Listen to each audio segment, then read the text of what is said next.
Hello and welcome. I'm Eric Gao. You're watching TaiwanPlus, and here's what happened this week.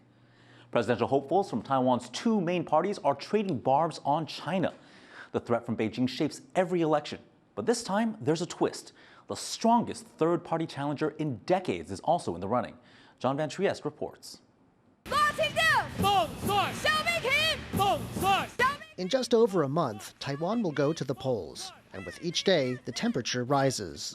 At this rally for Democratic Progressive Party candidate Lai Ching-te, outgoing President Tsai Ing-wen showed up, hoping to help win her party another 4 years. Lai is now doubling down on the issue that hovers over all Taiwan's elections. China claims Taiwan and says it will invade if it has to. And the past 8 years with the DPP in charge have seen things get as tense as most people can remember. Under President Tsai, the party has refused to recognize an unwritten agreement the opposition says helped keep the peace. Under this so-called 1992 consensus, named for the year it was agreed, Taiwan and China recognize themselves as part of one China, even if both sides disagree on what one China means. With that out the window, Beijing's ratcheted up its military threats and hit Taiwan with a string of trade bans.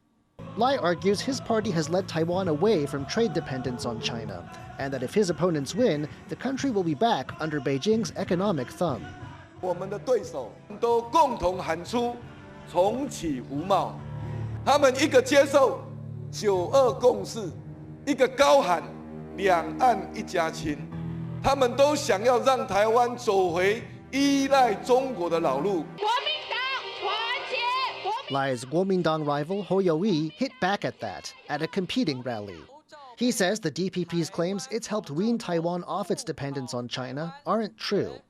He cites the Economic Cooperation Framework Agreement, or ECFA, a KMT-negotiated trade deal with China that the DPP has left intact. 民进党现在不是还在走ECFA的路吗？而且对ECFA的依赖度也没有减少啊。侯友宜没有走回头路啊。 侯友宜就是继续走，让两岸经济大家都能够更好嘛。 But sparring between these two established parties isn't the only focus of attention. For the first time since 2000, Taiwan has a serious third candidate for president, the Taiwan People's Party's Ko Wen-je.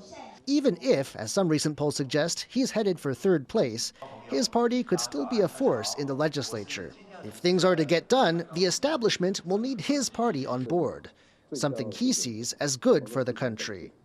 这次应该是20几年来第一次有机会国会3党不过半，我也觉得这样目前整个台湾的政治灰蓝极绿这个还是要打破不然的话，它永远在两极对抗的泥淖。 The KMT and Taiwan People's Party have agreed to work together to win legislative seats. In at least one district, the Kuomintang's not even running a candidate. But the two parties have had a rocky time this campaign season, failing to form a joint ticket. What it all comes down to is this. China, as ever, looms large. But Taiwan also needs to consider a question it hasn't had to in years.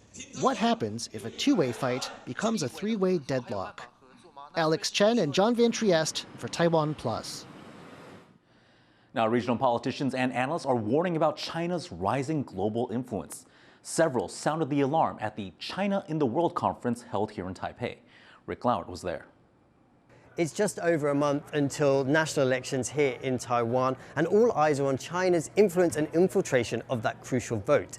Here at the China in the World conference, regional political leaders and experts are sharing their experiences of that China threat, whether it's military and economic coercion, cyber attacks or cognitive warfare.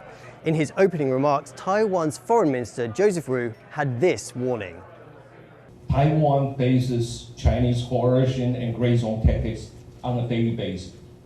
We are not only the constant target of China's intimidation and political coercion, but also a testing ground for China's cognitive warfare.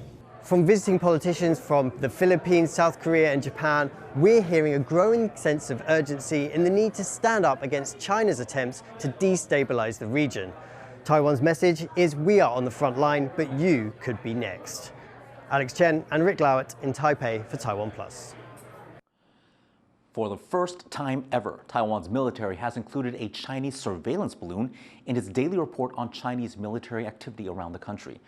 The military's report from Friday says the balloon crossed the median line of the Taiwan Strait. That's an unofficial boundary between China and Taiwan. 15 warplanes were also spotted inside the country's Air Defense Identification Zone, also known as the ADIZ. Now, this isn't part of Taiwanese airspace, but it is used for security purposes.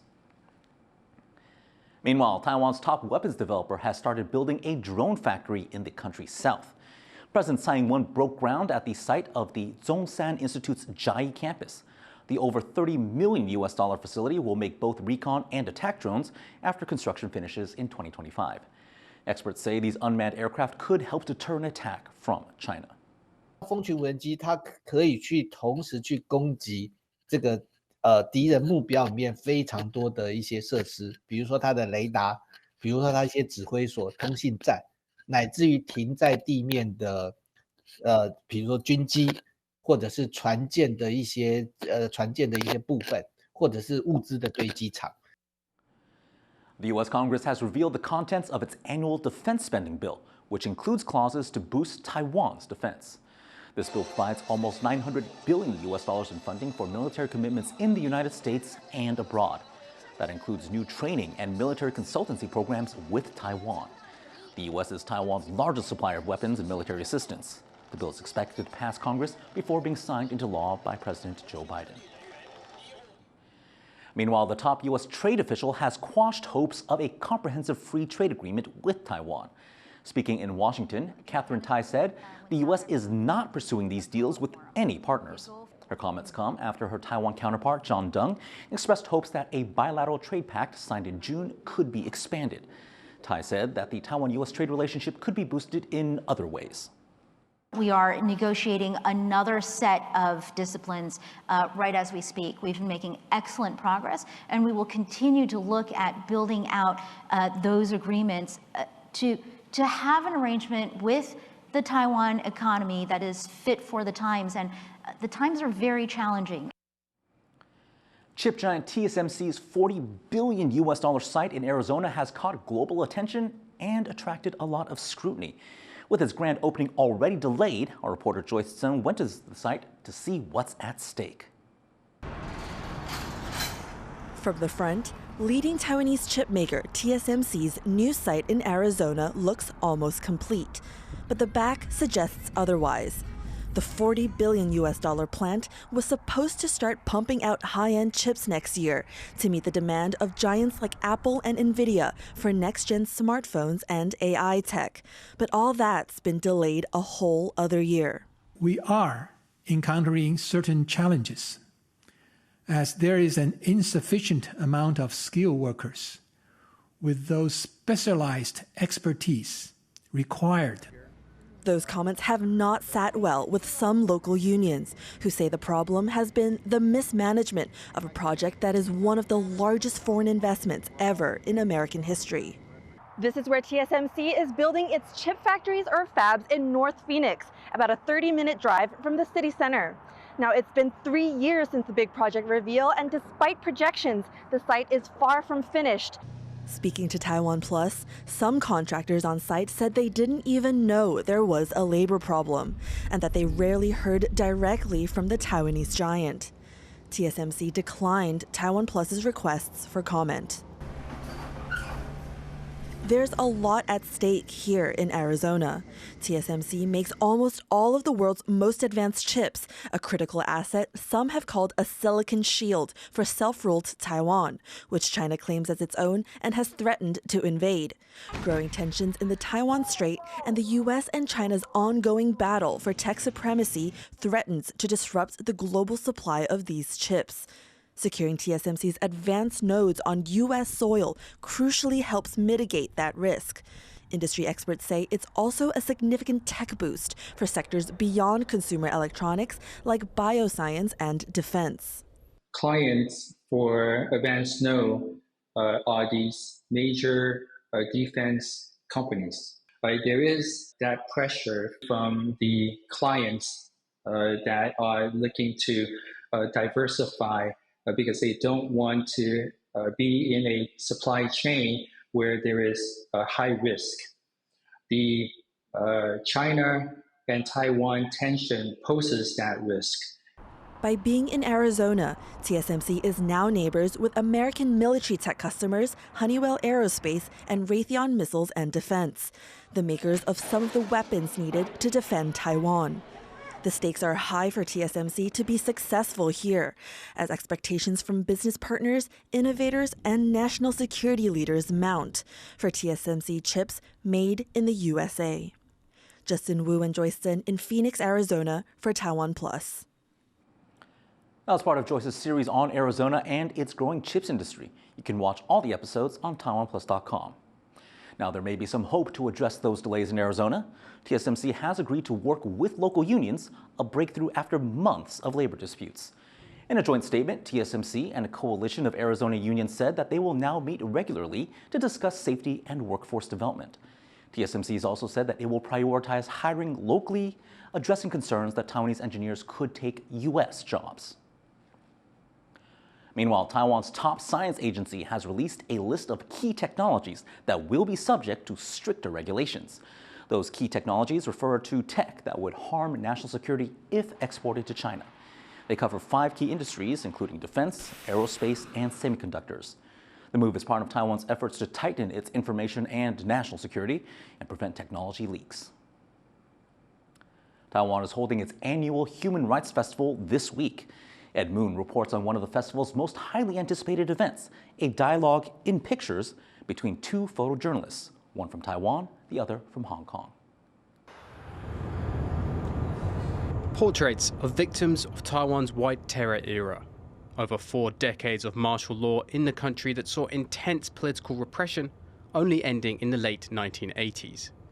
It's a period that saw thousands imprisoned and even killed. It's all part of a photo exhibition at this year's Human Rights Festival in Taipei, showcasing the lifetime works of late photojournalist Pan Xiaoxia. This is the first showing of Pan's work since his death in July, aged 69. He was well known in Taiwan for having captured some of the country's most important historical events on film, especially the transition from one-party rule to democracy. 感谢有一些影像工作者，特别是摄影家他们透过在第一现场见证，或者说长期的这样子的记录，所以即使历史被磨灭了，或是被扭曲了透过他们的影像，我们都可以重建。Sitting alongside Pan's work is that of Hong Kong photojournalist Gov't. While Pan's work focuses on Taiwan's civil movements of the 1980s and 90s, Gov't tackles the past decade of the pro-democracy movement in Hong Kong, including the dramatic protests of 2019. Although their works focus on different eras, Gov't says he and Pan have much in common. 原来我们拍的东西也很接近，好像是一些关于政治事件啊，关于游民啊，一些社会议题啊，女性议题啊。 原来我跟潘老师都有拍过，都很关心，所以原来不同年代都可以做一个对照。After 30 years of democracy, Taiwan is still coming to terms with its own history of political repression. While in Hong Kong, such a reckoning seems unlikely to happen anytime soon, as the territory continues to adjust to a draconian national security law that's put hundreds in jail. But these images serve as a powerful reminder that long after the streets are cleared, the struggle for freedom is not so easily forgotten. Devin Tsai, Karma Xu, Eugene Huang, and Ed Moon for TaiwanPlus. The newly opened Taipei Dome has apparently sprung a leak. Spectators at the Asian Baseball Championship game between the Philippines and Thailand spotted water dripping down from the roof.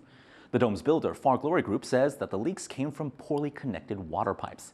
It's the latest in a long line of problems for the dome, which just opened to the public 7 years later than planned. Thanks for tuning in to Here's What Happened. Finally, relax and enjoy the rest of your weekend with this 6-month-old red panda cub, who's just been revealed to the public at the Lisbon Zoo in Portugal. I'm Eric Gao, and we'll see you later.